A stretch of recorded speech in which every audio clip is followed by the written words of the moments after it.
We've reported a lot this week about the heroes who emerged from the massacre in Las Vegas.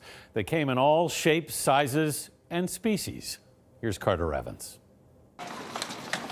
Meet the second responders. Everywhere they go, in the halls of Sunrise Hospital in Las Vegas. Absolutely gorgeous. These therapy dogs are helping to heal the wounds you can't see. Yeah, I don't know if it was worse seeing what was going on at the actual site or if it was worse seeing what was going on here. Patient liaison Fabian Salazar raced to work as hundreds of patients flooded in. Like most of the staff here, he's worked for days with little rest. Anyone that takes our minds off of reality for a few minutes is a nice little vacation. This is Lois. And then there's the victims, like Michael Castor. He was shot in the back and keeps reliving the horror of watching people die. They didn't get out, they had some other type of injuries, and they didn't have, for one reason or another, they couldn't get out, couldn't get help in time. And then now you got Lois. Yeah. Take your mind off it for a few minutes, huh? These dogs from Lutheran Church Charities have flown in from all across the country. So who's been to Sandy Hook? Wow. They've also been deployed after major disasters like Hurricanes Harvey and Irma. And now the cavalry has arrived in Las Vegas. It was almost like the grief just dissipated as they touched these animals. Nurse Mary Lasik says it's easy to forget that those who provide critical care sometimes need care themselves. We're seeing such young, vibrant people who've been affected in such a critical, masochistic kind of way. It's tough. The healing will take time, but for a few precious moments, everything feels a little better. This is awesome. Carter Evans, CBS News, Las Vegas.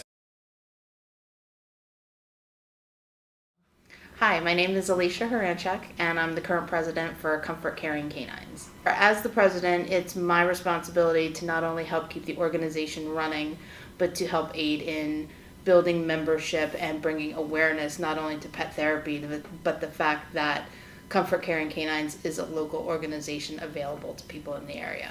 We've been around for approximately 30 years. So our organization is primarily focused on Philadelphia and the 5 surrounding counties.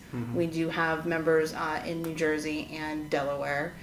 We focus on larger institutions within Center City, Philadelphia, so that's going to include, we are an approved therapy dog certification organization for CHOP. We're recognized through them. We're also recognized at HUP.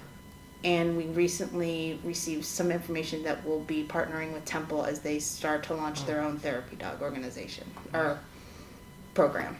I became president in 2016, at the beginning of 2016. So before that, I was a member within the organization actively making pet therapy related visits, and then I joined their evaluation team and moved on to being on the board, and then moved on to being president. I was an only child growing up, so a lot of my companionship came from animals. I've always been an animal lover. And when my father passed away, he had been suffering from Alzheimer's, and it was just very organic. And I said to my husband, I said, I'm really done crying about it. Can we just do something about it? And it was, the next day or so, and he was coming downstairs and I was sitting on the sofa, and we both looked at each other, and I said, how about pet therapy? And he goes, I was coming down to tell you the exact same thing. And so my tears dried up, and I was so excited that I had a path and I was going to be able to do something. So the value of Comfort Caring Canines is probably has a multiple focus on it, in that we help facilities in connecting them with volunteers who have an interest in their patient universe. Our visits are free of charge, and all of our dogs are temperament and obedience tested prior to ever being certified. So what that means is we are providing a fully baked solution to a facility, whether it's a large institutional hospital, a children's hospital, or a senior living facility, or even schools, like in a reading program type setting. For our membership, we run 100% on volunteer power. We keep our costs very low. Our focus is not on raising money, but rather on having a quality organization. We're not looking to be the biggest and the best, maybe we want to be the best, but not necessarily to be, the largest across the country. Our focus is really on having quality members with quality dogs, making quality visits at a reasonable price.